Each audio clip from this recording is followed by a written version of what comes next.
Bonjour, c'est Anne-Sandrine Di Girolamo au micro des Ondes de Limo, le podcast immobilier attentif et curieux. Ils utilisent des déchets d'aujourd'hui pour créer des objets et du mobilier neuf, 100% recyclable, hautement esthétique et très désirable, et enfin produit selon un mode neutre en carbone et circulaire. Pour nous en parler, Philippe Tissot, cofondateur de Commute Studio. Philippe Tissot, bonjour. Bonjour. On est au SIPCA et je dois dire que je suis tombée amoureuse de vos meubles qui sont diffusés un petit peu partout sur les stands. Dites-moi d'abord, pourquoi Commute Studio ? Tout d'abord, merci d'être tombée amoureuse de notre design. On vous le dit peut-être pas souvent comme ça, mais bon, allez, je le dis. Ouais. C'est magnifique. Merci beaucoup. Alors pourquoi commute ? C'est que la raison est toute simple, on a commuté. Donc on a commuté vers où ? Vers le monde décarboné.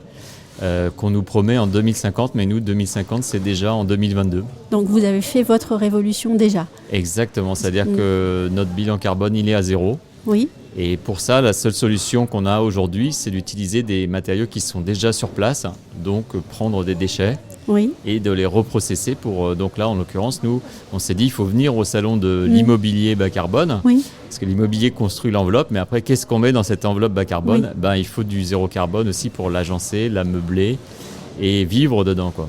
Et alors, quels matériaux ? Parce que vous me parlez de déchets, mais on peut peut-être être un peu plus précis. Oui, bien sûr. Alors, c'est surtout des matériaux thermofusibles, c'est-à-dire des matériaux qu'on va les réchauffer légèrement, à la température d'un petit four. On va pouvoir les transformer, ça veut dire comme de la pâte à modeler, ils deviennent mous. Et on a utilisé des robots qui viennent de l'industrie automobile, qui ont déjà 10 ans, qui allaient partir à la casse, et on les a pris aussi. Oui. Et c'est les robots qui nous aident à remodeler cette matière, qui est donc en France, il y a à peu près 30 millions de tonnes consommées chaque année, donc ça veut dire consommées et aussi rejetées. Donc il y a un gros gisement de matières premières. Vous êtes en train de me dire que toutes nos maisons, dans quelques années, auront le bonheur d'accueillir vos meubles ? J'espère. En tout cas, le recyclé, c'est l'avenir. Que ce soit du bois, du plastique ou du verre ou du métal. Parce que quand on fait un bilan carbone, quelle que soit la matière première qu'on utilise, quand elle est recyclée, on a déjà un bénéfice, une économie d'émissions carbone de 80% à peu près. C'est à peu près vérifié dans toutes les matières premières. J'aimerais qu'on parle de l'esthétique de vos meubles parce que c'est très important. Il y a beaucoup de courbes et ça aussi c'est très joli. Alors comment est-ce que vous travaillez sur cette esthétique et le design ? Alors, c'est mon associé qui vient de l'univers de la haute couture. Donc elle a été chez Courrèges ou dans d'autres maisons. Il y a cette modernité déjà. C'est ça, voilà, exactement, la modernité. Et surtout donc les courbes organiques ou féminines, c'est elle. Donc elle, c'est aussi l'intégriste de l'image, c'est-à-dire qu'elle ne veut surtout pas délivrer un produit qui n'est pas une image avec des fortes émotions qui soient générées.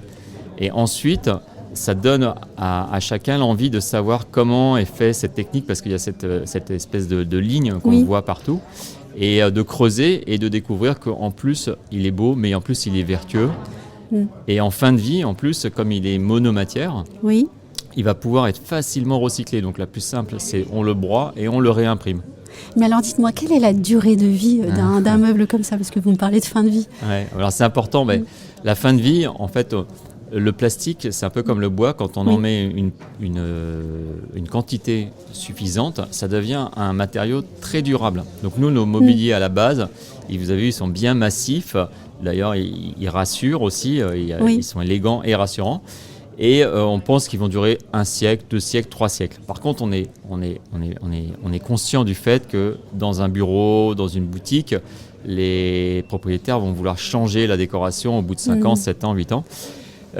Donc on a, en imprimant une monomatière, on a la capacité de le recycler tout simplement. Et ensuite, il est broyé. Et une fois broyé, on peut à nouveau le réimprimer. Donc en fait, la durée de vie, elle est illimitée, on peut dire. C'est important en fait ce que vous dites, puisque nos générations qui sont nées de l'après-guerre et après, elles ont eu l'habitude de changer régulièrement, de fonctionner avec des modes. Et parfois, on a l'impression que quand on rentre dans la durabilité, il faut se défaire de ça. Et non, on pourrait encore rester créatif avec des meubles comme les vôtres, ou peut-être qu'au bout de quelques années, on se lasse d'un design et pour autant, on ne jette pas. Tout à fait, et c'est ce qui se passe déjà depuis longtemps. C'est-à-dire que quand on a une pièce de mobilier, en l'occurrence qui est un beau design, et étonnamment on la respecte déjà plus, donc en la respectant plus, on va la faire durer plus longtemps et on va la réutiliser et lui retrouver un usage soi-même. Donc on n'a pas besoin de passer toujours par la case déchetterie et recyclage. Et on ne peut plus. J'ai une dernière question. Comment travaillez-vous vos couleurs ? Parce que là aussi, j'ai l'impression qu'il y a un vrai travail. Oui, tout à fait. Yuti, donc, qui nous fait le design, sa grande force, c'est la couleur aussi. Oui. Donc, elle travaille le design avec la couleur, étonnamment. Donc, on n'a pas volonté à faire tous nos designs avec toutes les couleurs. Oui. Il y a des couleurs qui vont avec des designs. Oui. Donc, j'ai appris ça aussi. Et à la base, quand on trie les matières premières qui nous arrivent, les déchets, on a tout simplement des bacs devant nous avec les différentes couleurs primaires et ça nous permet déjà d'avoir les rouges, les verts, les jaunes, les bleus, blancs et noirs. Est-ce que le plastique peut prendre toutes les couleurs ? Oui, tout à fait. Ouais. Il peut prendre toutes les couleurs. Par contre, il y a des couleurs qui sont plus intéressantes pour l'extérieur, c'est des couleurs pastel, parce qu'elles vont durer aussi longtemps que les 100 ans du mobilier qui est fait avec. Quoi. Alors, on n'a pas parlé de votre entreprise. Vous êtes né quand ? Alors, nous, on est né il y a 2 ans. Voilà, et là, on est 5, plus 3 robots, donc ça fait... Et un robot, ça vaut peut-être... Ah, c'est important, un robot. Ouais, c'est important. Ça sait faire plein de choses. Ouais, ça sait faire plein de choses. Surtout, ça sait faire les choses la nuit quand on dort, donc on a le temps de dormir. Et pour l'instant, ça fabrique. En termes de gamme de prix, où est-ce qu'on se situe ? On se situe dans une gamme de prix premium, un peu pour du mobilier de bureau, pour l'hôtellerie ou pour le retail. Merci beaucoup. Merci à vous.